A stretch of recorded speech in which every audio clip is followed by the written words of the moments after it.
ब्राह्मण एक ऐसा शब्द जिसके मतलब बहुत सारे हैं, कुछ ऐतिहासिक हैं, कुछ सामाजिक और कुछ बेहद राजनीतिक, पर असल में ये सिर्फ एक जाति या सामाजिक वर्ग से कहीं ज्यादा है।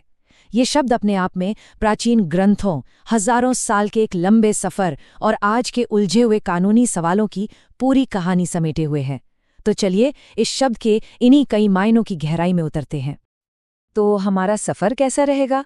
सबसे पहले हम शब्द, ग्रंथ और लोगों के बीच का जो फर्क है उसे समझेंगे।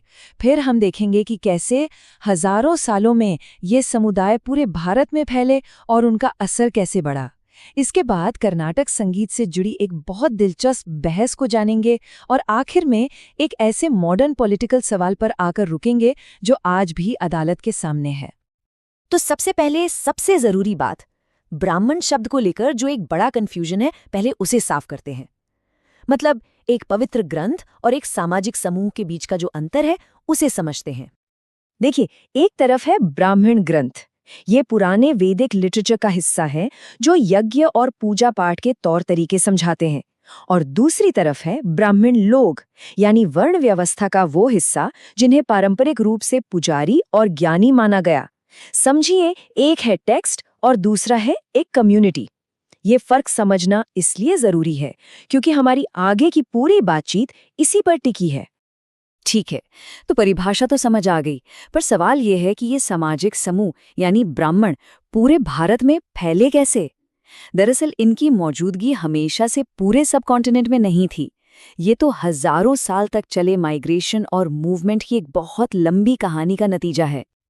देखिए, शुरू में वैदिक कल्चर का जो सेंटर था वो था उत्तर पश्चिम भारत, लेकिन फिर करीब 3500 साल पहले एक बहुत बड़ा बदलाव आया।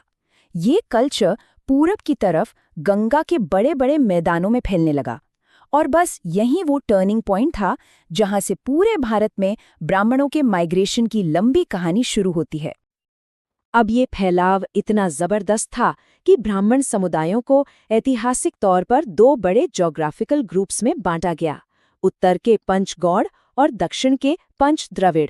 मतलब कश्मीर से केरल और गुजरात से बंगाल तक हर इलाके में बसे इन समुदायों की पहचान उनकी जगह से जुड़ गई, जैसा कि इन नामों में भी दिखता है। सोचिए, ये कोई एक दिन की बात नहीं थी, ये तो हजारों साल की एक धीमी प्रक्रिया थी। 1500 ईसा पूर्व में गंगा के मैदानों में फैलाव से इसकी शुरुआत हुई। फिर तीसरी सदी आते आते दक्षिण भारत में उन्हें जमीनें दान में मिलने के रिकॉर्ड मिलते हैं। 8वीं सदी तक वे केरल पहुंच गए और 12वीं सदी में जब उत्तर में हमले हुए तो कई ने पहाड़ों और नेपाल में जाकर शरण ली। ये एक बहुत लंबा और बड़ा सफर था। अब देखिए, इतने लंबे सफर का एक नतीजा तो होना ही था, और वो ये हुआ कि ब्राह्मण सिर्फ पुजारी या विद्वान नहीं रह गए। जब लोग नई जगहों पर बसते हैं तो उन्हें नए रोल निभाने पड़ते हैं, और उन्होंने समाज में कई तरह की पावरफुल भूमिकाएं निभाईं। उनकी भूमिकाएं कितनी अलग अलग थीं। वो सिर्फ सलाहकार नहीं थे, बल्कि जमींदार, एडमिनिस्ट्रेटर और कानून के एक्सपर्ट भी बने। मराठा साम्राज्य के पेशवाओं की तरह कुछ तो खुद शासक बन गए। मतलब उन्होंने खुद को अलग अलग राज्यों के पॉलिटिकल, इकोनॉमिक और यहाँ तक कि मिलिट्री फैब्रिक का एक जरूरी हिस्सा बना लिया। और बात सिर्फ सलाहकार या मंत्री बनने तक ही नहीं रुकी। इतिहास में तो कई ऐसे राजवंश मिलते हैं जिनकी नींव ही ब्राह्मणों ने रखी थी। उत्तर में शुंग और कण्व वंश से लेकर दक्षिण के कदम्ब वंश तक। ये लिस्ट इस आम सोच को चैलेंज करती है कि उनका रोल सिर्फ धार्मिक था। उन्होंने सीधे सीधे पॉलिटिकल पावर का इस्तेमाल किया। अच्छा, इस पूरे असर को जमीन पर उतारने का एक बहुत बड़ा जरिया था ब्रह्मदेय। ये राजाओं की तरफ से ब्राह्मणों को दिया जाने वाला टैक्स फ्री जमीन का दान होता था। पर यह सिर्फ जमीन का टुकड़ा नहीं था, ये इकोनॉमिक पावर और सोशल स्टेटस का एक बहुत बड़ा सिंबल था, जिसने नए इलाकों में उनके असर की नींव को और भी पक्का कर दिया। चलिए, अब इतिहास के इन बड़े बड़े पन्नों से निकलकर एक बहुत ही खास और कह सकते हैं आधुनिक बहस पर आते हैं। ये बहस हमें कल्चर, आइडेंटिटी और बदलाव की उलझनों को दिखाती है, और ये जुड़ी हुई है कर्नाटक संगीत से। एक हालिया रिसर्च पेपर एक बहुत ही दिलचस्प बात कहता है। उसका दावा है कि 20वीं सदी की शुरुआत में जिसे कर्नाटक संगीत का रिवाइवल या पुनरुद्धार कहा गया, वो सिर्फ एक रिवाइवल नहीं था, बल्कि ये एक ऐसा बड़ा बदलाव था जिसने इस कला के जो असल संरक्षक थे, यानी देवदासी समुदाय, उनकी भूमिका को किनारे लगा दिया।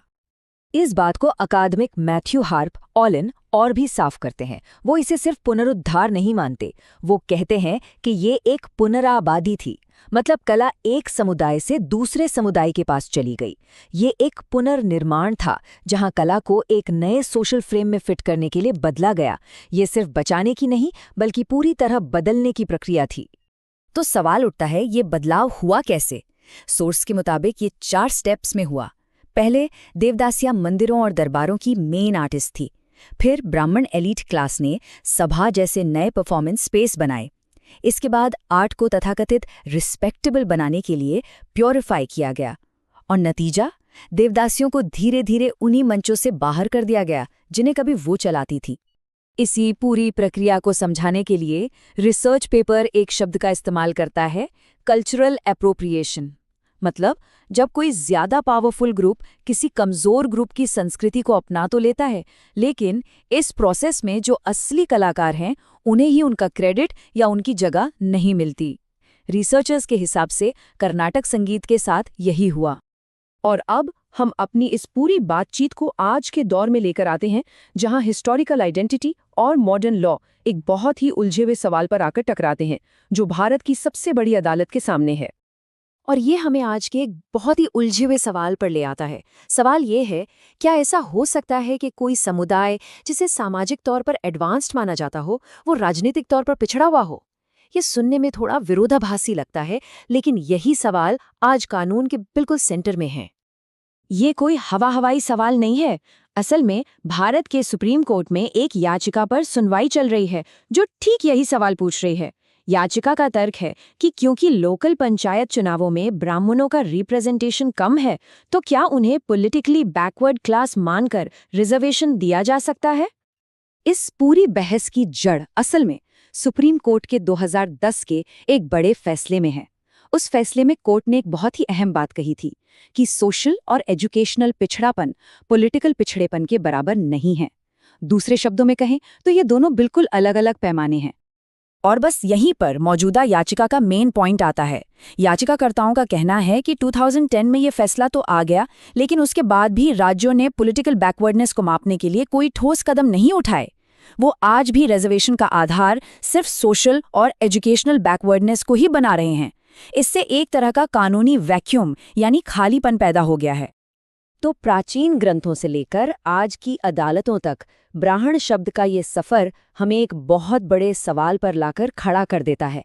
कोई भी समाज अपनी ऐतिहासिक पहचान की उलझनों और मॉडर्न पॉलिटिकल रिप्रेजेंटेशन की ज़रूरतों के बीच सही बैलेंस कैसे बनाता है?